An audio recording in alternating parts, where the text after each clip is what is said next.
Sveiki visi gimę po svarstyklių ženklu.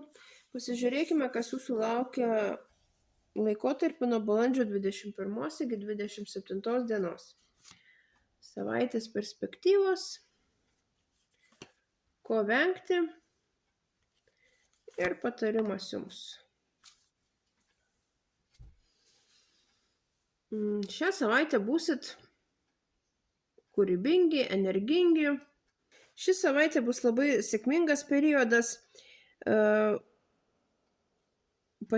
Pasieksit tai, iki ko jau gana ilgai ėjot, būsit įvertinti, galbūt susipažinsit su tiesiog ugningu, energingu žmogum, kuris jum duos protingą patarimą, jums padės.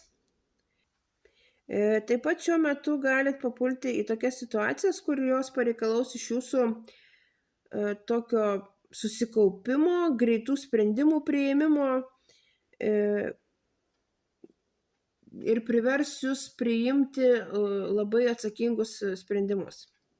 Šią savaitę venkite pernelyg didelio laikymosi kažkokių tai taisyklių, normų. Tiesiog juose galite prarasti save, savo charizmą. Netapkite šventuoliais.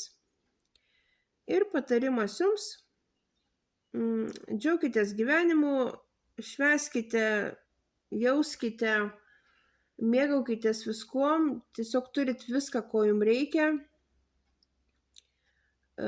Naudokitės tom, ką turit, ir siekite savo svajonių, savo tikslų.